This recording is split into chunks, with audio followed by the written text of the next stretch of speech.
les addicts, je vous retrouve aujourd'hui dans la suite de la série Dans la peau d'une débutante. Et comme je vous en avais parlé dans la vidéo précédente, aujourd'hui je vais vous présenter tous les embellissements qui vont vous permettre de rendre vos créas encore plus jolies et avec plus de relief, plus de... voilà. Alors, je vais vous présenter ce que je possède. Liste non exhaustive parce que il y a plein de choses, mais voilà, là en l'occurrence c'est ce dont je me sers et ce que j'aime et ce sur quoi je peux vous donner mon avis. Donc je vais pas vous faire une démo de tous les petits bidules. Je vous noterai en coin le terme exact pour que vous puissiez ensuite faire vos recherches et éventuellement voir s'il y a des démos ou des vidéos sur les plateformes dont vous vous servez. Alors, on va démarrer tout de suite. Et donc, je vais les prendre à la suite. Y a pas... Premier embellissement, c'est ce qu'on appelle des masking tape ou des washi tape. Voilà, ce sont des rubans de scotch comme ça, qui vous permettent d'agrémenter vos créas avec des petites bandes de ruban scotch, puisque du coup ça colle comme du scotch sur vos créas. Donc ça existe en rouleau, mais ça existe aussi en feuille. Je ne vais pas non plus vous dire d'où ça vient, ni forcément la marque. Après, il y a des milliards de marques, et comme je prêche pour aucune paroisse, voilà, libre à vous ensuite de faire vos recherches avec le mot-clé, ça suffira largement. Ensuite, on a ce qu'on appelle de la twine. La twine, ce sont ces petits bouts de ficelle comme ça, qui peuvent servir pour faire des hauts de tag, pour fermer des cartes, pour fermer des albums. Voilà, ce sont ces ficelles marquées, il y a différentes couleurs. Je vous donne pas les prix non plus, parce qu'avoir les prix, je les ai pas en tête du tout. Et puis, c'est pas le but de la vidéo, c'est pas une vidéo haul. Ensuite, avec la twine, on a les rubans, tout simple. Alors ça, il y en a partout, hein, foire-fouille, nose, babou, voilà. Toutes les sortes, toutes les couleurs. Pareil pour faire des hauts de tag, pour fermer des albums, etc., etc. Ensuite, en petit embellissement, on a ce qu'on appelle des brads. Les brads, c'est ce genre de truc-là. Et ça se ferme en fait comme ça. Je vais vous montrer sur une page. Celle-là, c'est la plus complète que j'ai faite. Je pense qu'il y a quasiment tous les embellissements que je vais vous montrer sur cette unique page. Donc, ce que vous avez ici, c'est un brad. On voit là derrière, la fermeture est là. Autre sorte de brad, c'est ce qu'on appelle aussi des attaches parisiennes. Donc voilà, comme ça. Ensuite, on a les boutons.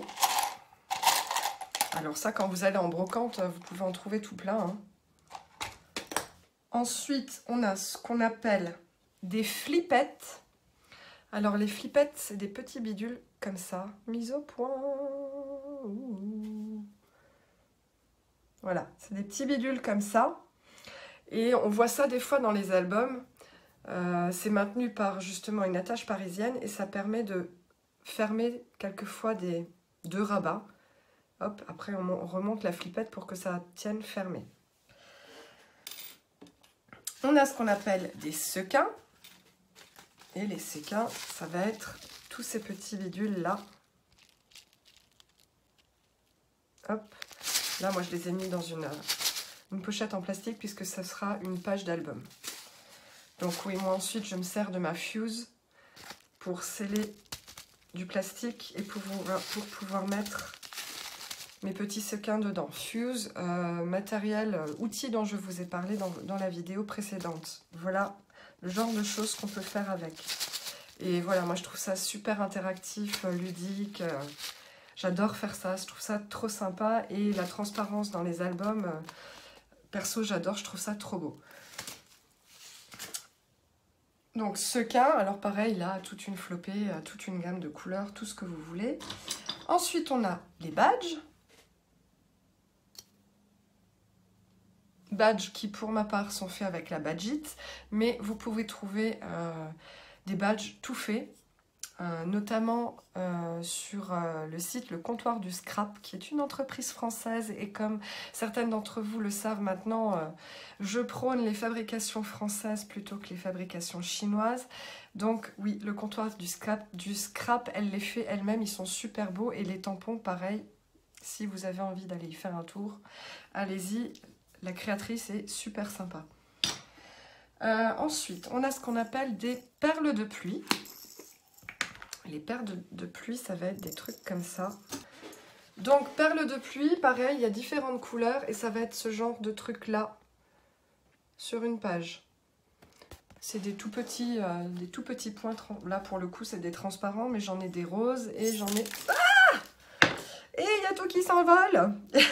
J'en ai des roses et j'en ai des gris, mais il y a toute une panoplie de couleurs. Et d'ailleurs, les transparents, si vous avez des feutres à alcool, vous pouvez les coloriser avec vos feutres à alcool. On a ce qu'on appelle des breloques ou des charms. Ça va être ce genre de truc-là. Donc voilà, c'est ce genre de truc que vous pouvez retrouver sur des tranches d'albums. Bon, là, moi, j'en ai mis qu'une, mais... Souvent, on peut voir des petites choses avec des perles et puis ce genre de breloques-là. Ensuite, embellissement bois. Alors, vous avez des embellissements en bois avec des mots. Et puis, vous avez des embellissements bois avec des motifs. Ensuite, on a ce qu'on appelle des dots. Et les dots, ça va être ces genres de petits points bombés. Alors ça, perso, moi, je suis fan. J'en mets absolument partout. À tel point que ces trucs-là, achetés comme ça revient relativement cher. Du coup, j'ai investi dans ce qu'on appelle, voilà, oh, je vais y arriver, du liquide Enamel Accent. Alors ça, c'est de chez Rayer, mais vous avez aussi les Nuvo, qui ont une gamme de couleurs nettement plus large que ceux de chez Rayer. Et ça vous permet de faire exactement la même chose que ce rendu-là. Mais du coup, vous pouvez, en appuyant plus ou moins, vous avez des tailles plus ou moins grandes. Et je reviens toujours à ma page. C'est ce qu'on va retrouver ici. Vert, orange, jaune et... Je ne sais pas si on va voir le côté bombé, mais... ouais, un petit peu. C'est pas top, mais voilà, comme ça vous pouvez vous rendre compte. Et ouais, j'aime beaucoup utiliser ces trucs-là. Enfin, moi j'adore. Ensuite, on a aussi, dans le même genre que les Enamel Dots, on a ce qu'on appelle des stickles. Alors ça permet aussi de faire des petits points, mais ce coup-ci paillettes, mais les stickles ne seront pas bombés. Par contre, dans la gamme des Nuvo, vous avez des... Alors, eux, ils appellent ça des Crystal Drops. Eux, ils ont une gamme à paillettes. Vous avez les alphabets. Donc, les alphabets, il y a plein de sortes différentes, hein, comme ça. Un peu plus gros. Voilà. Vous avez les stickers. C'est ce genre de truc-là. Hein. Bon, ça se décolle. Hein. C'est les autocollants. En français. Et on a ce qu'on appelle les chipboards. Les chipboards, ça va être ce genre de truc-là. C'est des petits embellissements qui souvent sont faits dans du carton avec une certaine, voilà, une certaine épaisseur. Hein, ça doit avoir ouais, 1 ou 2 mm d'épaisseur. Et pareil, c'est... Alors la plupart sont autocollants, mais il en existe qui ne sont pas autocollants aussi. Voilà, là on a des cœurs. Ensuite, vous avez ce qu'on appelle les rubans. J'en ai pas, mais les rubans, c'est simplement des décalcomanies. pour celles qui en ont fait quand elles étaient plus petites. Voilà, c'est un truc comme ça qu'on va gratter avec une espèce de spatule en bois et ça va se fixer sur son projet, sur votre projet. Mais voilà, moi, j'en utilise pas parce que je vois pas trop l'intérêt. Si on a des tampons, si on a des stickers, si on a des die cuts que je vais vous montrer, je vois pas trop l'intérêt des rebonds. Donc j'y viens. Die cut, à ne pas confondre avec dies, parce que les dies, ce sont les petites pièces en métal que vous utilisez avec les machines de découpe mécanique. Les die cuts, voilà, ce sont des embellissements en général dans un papier un petit peu cartonné. Et voilà, très souvent, il y en a, c'est des paquets où il y en a, voilà, dans celui-là, il y a tout ça. Et pareil, ça fait souvent partie d'une collection, donc quand vous faites un album, vous achetez les papiers, vous achetez les die cuts et vous avez des embellissements qui sont déjà tout prêts. Il n'y a pas besoin de rajouter grand-chose à part des petits bidules comme je vous ai montré tout à l'heure. Ensuite, on va passer... Ah non, il y a encore ça. Ensuite, vous avez des fleurs. Fleurs blanches, l'avantage, c'est que vous pouvez les colorer vous-même avec de l'encre ou des feutres ou peu importe. Ou les fleurs déjà toutes prêtes. Vous avez des embellissements en feutrine aussi. Du même genre que les petits chats en bois que je vous ai montré, bah vous avez des embellissements comme ça, des motifs en feutrine. Et maintenant, on va passer à la partie un petit peu plus patouille,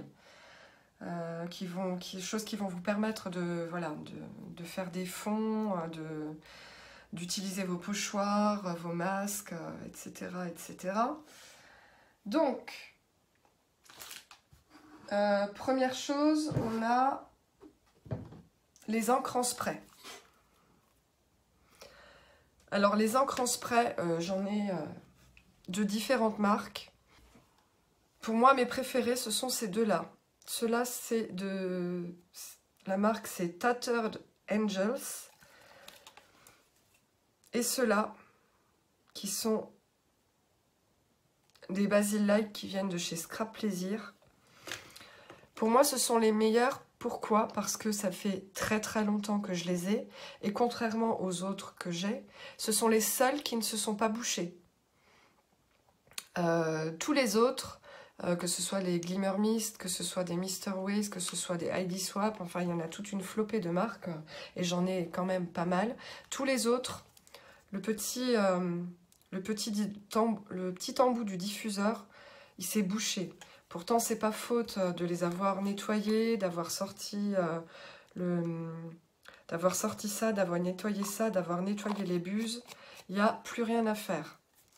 Les deux packaging là, celui-là, ça doit au moins faire 5 ans que je l'ai. Et celui-là, pareil, parce que je l'ai acheté lors d'une crop.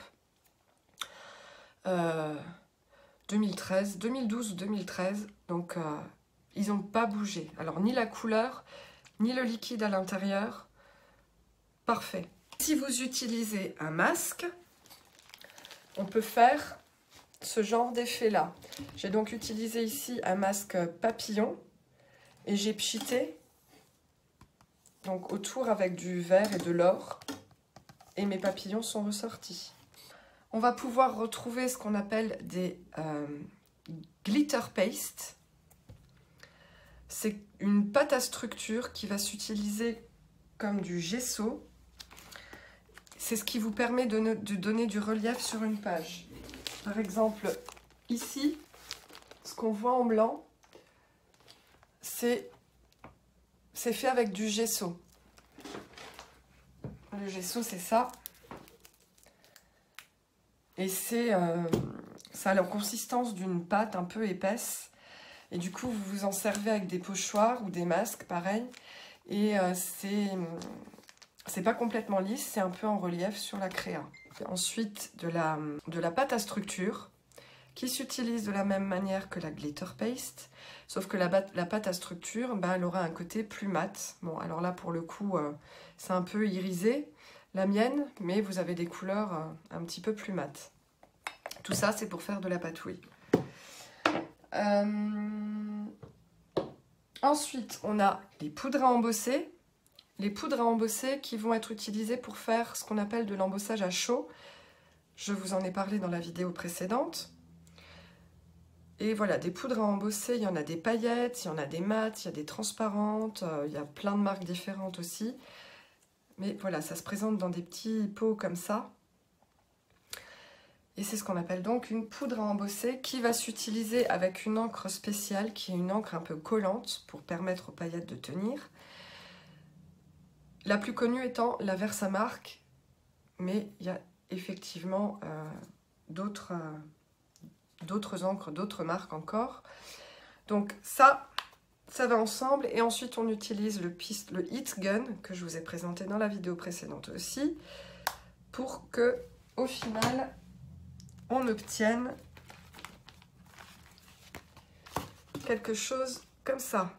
Là, j'ai utilisé la rose que je viens de vous montrer. Donc pareil, c'est un petit peu en relief aussi. Ensuite, vous avez toutes les encres. Hein. Alors pour moi, il y a des catégories d'encres. Vous avez les encres à séchage lent qui vont vous permettre de faire de l'embossage à chaud, entre autres. Vous avez les encres à séchage rapide qui, elles, vous permettent notamment de faire de la colorisation. Vous avez les encres aquarellables, vous avez les encres à alcool et vous avez les encres spéciales, comme je viens de vous le montrer, la Versamark. Et enfin, dernière petite chose, ce sont les gelatos. Les gelatos, c'est comme des rouges à lèvres. Ça s'utilise avec de l'eau, comme une encre, sauf que la texture est différente. C'est une texture un peu un rouge à lèvres. Et si vous voulez voir comment ça fonctionne, pareil, j'ai une vidéo qui s'intitule colorisation et mise en couleur.